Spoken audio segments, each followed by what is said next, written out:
This is case number 2151856. This is AutoVest LLC versus Stephanie Harris. The matter is before the court on a motion to set aside a partial payment petition. All right, and your appearance for the plaintiff regarding this matter, please. Judge, may I please court? My name is Attorney Richard Gruson. My bar number is 35222. I am the attorney of record for the plaintiff. I'm also petitioner today in the plaintiff's motion to set aside an installment payment order. Thank you, counsel. And your name for the record, ma'am. Go ahead and tell me who you are. My name is Stephanie Harris Baji. All right, thank you, Ms. Baji, and good morning to you, ma'am. I Good. see that you filed also a petition for installment payments, and you were asking to make $25 a month as a payment in this matter, and there is also as mentioned, the petition to set aside the installment order. Mr. Rosen, on your motion to set aside, you may proceed at this time, sir. Thank you, Judge. The nuts and bolts is very simple. That the turning point fact is that defendant has not paid any monies on the previous installment payment order since April 25, 2022. She's still in arrears as of the present moment, and therefore I will continue to ask in oral argument to have the evidence conform to the pleadings, that because of the payment default, that I would ask that the installment payment be set aside. I will go on before I rest in a moment to say that I currently show that the interest per month is $137 per month. Defendant owes a $12,706.67 balance, and for defendant to petition the court for an amended installment payment order of $25 per month insufficiently protects the creditor's interest, because the judgment will never be, this case go on for 100 years, and the defendant will not be able to pay off this judgment at $25 a month. So I ask that that be denied. All right, what do you have as it looks like the order that we're talking about relates to July the 7th of 2021, wherein the court signed an order for partial payments setting the amount at $200 per month. And I stopped the garnishment of suspended garnishment at that time as well. So what you're saying is that when I got the notice, I believe that it indicated that there was some $800 in arrears. How much is in arrears under that order? I'm sorry, Judge, you're on the Zoom, your voice trickled down. I didn't catch the last two sentences. So you said how much and then trickle off. Could you repeat that, please? I was wondering what the arrears stands at the current. Well, I can tell you that at the time I filed this motion that's on your docket to set aside the installment payment order, I see that the motion was filed by my office August 4. It alleged at that time the defendant was in arrears $800. That's August. Now we went through September. We've pretty much gone through October. So now the defendant appears to be $1,000 in arrears at the installment payment order that was issued July 7th of 2021 for the sum of $200 per month. All right. So, all right, ma'am. Tell me the ideal is the counsel on behalf of his client is asking the court to set that order aside. My calculations would put you at least $1,000 of arrears on that, and then you've asked to pay $25 a month. That would seem on its face to be unreasonable. Tell me what's going on here. Talk to me. Okay, I will be more than happy to tell you what's going on. So I don't know if you recall, back when I got put on the installment payments, I was pregnant. I wasn't working. I tried paying. I was paying. So up until, I had to get back on my feet, get back into work. Of course, I had to put my son in daycare. My son is in daycare. I pay $200 a week. And that's the reason why I couldn't make the payments. It's either I have my son to daycare and work, I can contribute or pay something to it. That's why I asked for it to be lower, because I'm really paying $800 to daycare just to work. And then I have all my bills on top of that. It's not that I don't want to pay, but $200, I think you told me I could pay $100. I was paying that. I was paying the $100. But when it got to me having to pay $200 per month, I cannot afford that. I can't. Not paying daycare on top of that. Daycare is expensive for an infant. He's 15 months. Well, he'll be 15 months in 2 days. All right. I can't afford to have my check garnished. I mean, it's like this. It's basically forcing me to quit my job. I can't do that. Or what? Live off pennies to pay my rent. That's impossible. It's impossible. So it's not that I do not want to pay. I was paying the $100, but when I was ordered to pay $200, I couldn't afford that. And pay daycare, and pay rent, and pay lights, and pay everything I have to pay in everyday life. So that's why I asked for it to be lowered. I mean, I know $25, that sounds insane, but when you have bills hiked up, backed up bills, daycare, that's the main thing. Daycare, that's almost $1,000 a month. Got it. Judge, I can respond to that in about 2 minutes and very clinical, if I may proceed. Go ahead, sir. Thank you. Michigan is one of 3 states in the country, Judge, 3 in the country, Ohio, Illinois, and Michigan, that have in their court rules have provided the provision for installment payments. Now, the installment payment court rule was promulgated initially back during Depression to protect homeowners, but it's intended to be fair and balanced for all parties. I normally come into your courtroom and I tell you that, like I will now, that in this case, the monthly interest per month, the interest alone on a $12,000 balance at 13% per annum, based on the car note and the law that applies to it, is $137 per month. Now, if defendant can at least pay that to break even, then I'm going to make the final argument before I rest that this is not the court of debt relief. The court of debt relief is the United States Bankruptcy Court, which was established in 1789 for debt relief. So I gotta finish. So therefore, I cannot ethically recommend any bankruptcy attorney to defendant, even though I know many of them professionally as professional friends and acquaintances. But I would suggest that defendant either do one of 3 things. She can call the Detroit Bar Association, get the name and phone number of a bankruptcy attorney from the Detroit Bar Association, look online.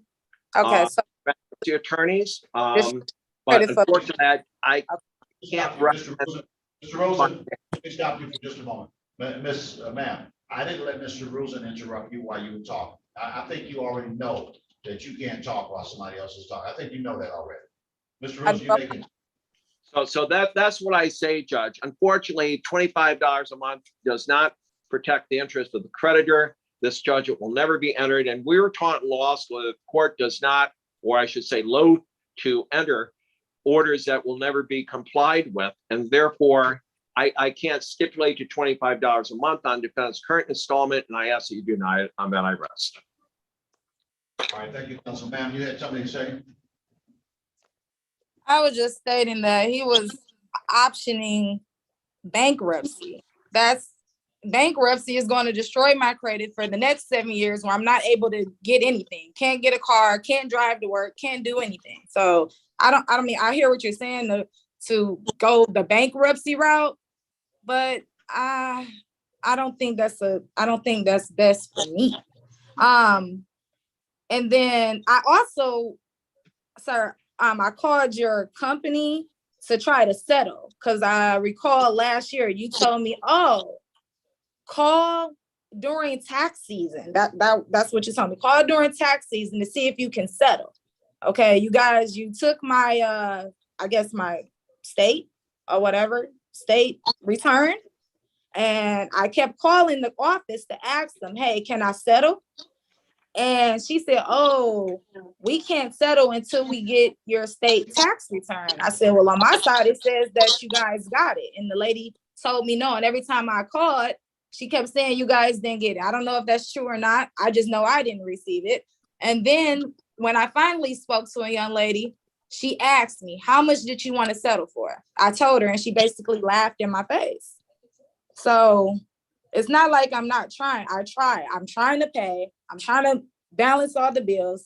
I'm trying to pay. It's not that I don't want to pay. I can't afford to have my check garnished because then that means I'll be quitting my job because I can't afford to have my child in daycare. So, and then nobody will get anything. All right, thank you, ma'am. I mean, the reality of it is that the court issued an order for payment, and that order that was issued for payment was not a suggestion, it was an order of the court. And the defendant did not pay under that order. Now, she's provided to the court reasons why she did not pay because of financial constraints.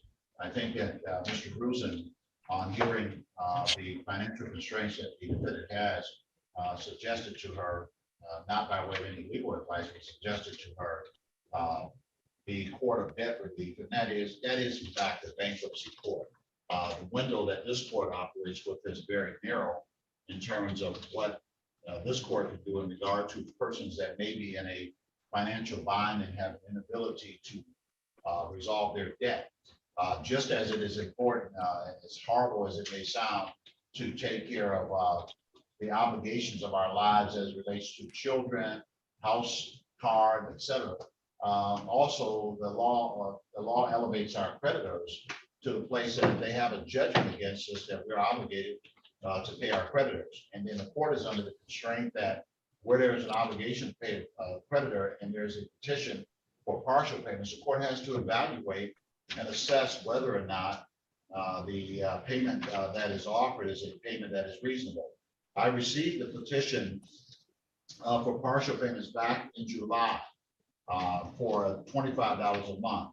I signed that before receiving the order to set aside, or petition to set aside the partial payments. I signed that order, and specifically the order I signed says the motion for installment payments is denied for the reasons stated on the record, but I noted that the amount requested as a payment is too low.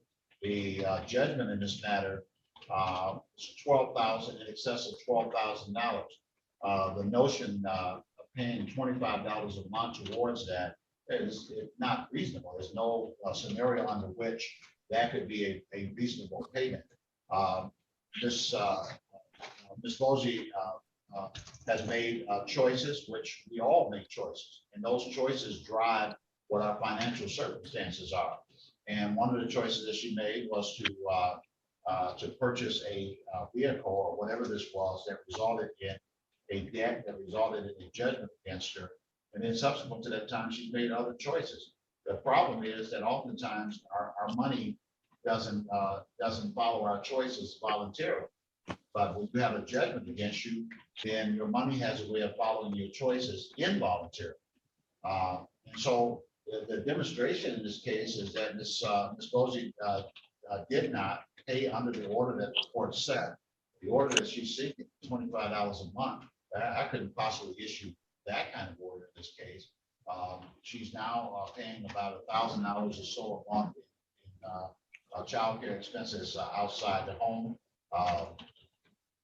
None of that excuses the debt that she has here, unfortunately. I mean, I spent a lot of money on kids and everything else, but if you got a debt that you have to pay, mortgage or otherwise, or a judgment that you have to pay that.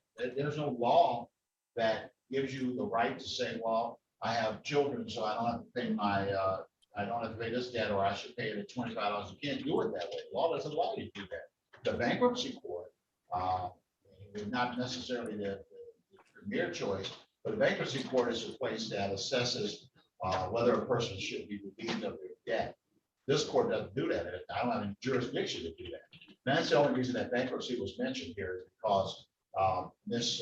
Bosie's description of her financial circumstances seemed to suggest that she does not have enough money to cover what her obligations are. Nobody wants to be in that situation.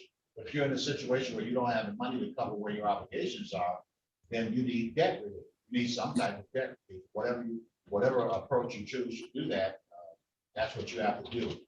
My finding in regard to this matter is that the partial payment order has to be set aside, particularly where there's not been payments under the order. The court order has been violated. I'll set the order aside, and the petition for partial payments at $25 a month. I can't allow a partial payment of $25 a month, nor can I allow one at $100 a month where I know that there is interest accruing on the judgment in excess of that amount. The amount that the court sets as an obligation has to reasonably be calculated to allow for there to be a realistic opportunity to pay off the judgment. Now, there can always be an exception to that, and that exception is where sometimes the parties choose to mutually stipulate to an amount that is not reasonable, that doesn't make sense, and will not pay it off. So I've seen people stipulate to that. In this case, I don't see where the plaintiff is willing to stipulate to such an arrangement. Accordingly, the motion mutually are denied. The motion for installment payments is granted. The motion to set aside the installment that was put in order is granted. So that is my ruling in this case, and I wish both sides well. I'll sign orders upon present to the court. Thank you, Judge. Play it for us. So, excuse me. Hello? Go ahead, man. I'm So done at with this the, okay, one more thing. At the beginning of the conversation, he said something about paying the interest for $137. Am I able to do that? I don't know what partial payment. I guess a concern here is that there is not, you don't have a history of paying, and that poses a different kind of problem. Mr. Rosen, you may. Yeah, I agree, Judge. The history is not good here. And I have I'm just saying this in clinically, I have no confidence that the defendant's going to be able to maintain $137 a month payment based on the record that she's made here. I respect what she's saying. But I want, again, to tell the defendant, candidly, after being in your court for, well, not your court, but being at the 36th District Court for over 39 years, I think I'm the only collection attorney that goes on the record sometimes with litigants as an act of charity to say that based on the facts that a defendant may want to consider visiting the bankruptcy court, because I think my observation, a lot of the collection attorneys don't like to talk that way because they would like to keep getting payments on from a defendant by whatever legal means necessary. So therefore, I can't really stipulate to anything right now based on the register of action that's perfected in this matter. And on that, I rest. Okay, so you won't go ahead and take the $137 payment per month? I won't agree to that. That's I'm what not he going to said. agree for that, but I will say that I've never been a creditor that will turn down a voluntary payment. So, but the court will enter orders, and then we'll see where the case is. So it's enter orders to do it, to garnish my wages and not to Oh, yeah, pay. that's exactly what will happen, is that it will turn into garnishment of your wages. There's no protection in place. And so, yeah, the net result is that your wages will be garnished at 25% of your take home per pay period. And I don't know what that would amount to, but that would force that amount of payment per month. So here's what I'm going to do. It's terrible. It's very terrible. Because that's it. I mean, I'm not going to be able to work. You know, I cannot afford daycare and to have 25% take. I'm not going to be able to work. all right, very well. So, so that's my determination. I'm done with the case. Thank you. The record is perfected. I rest.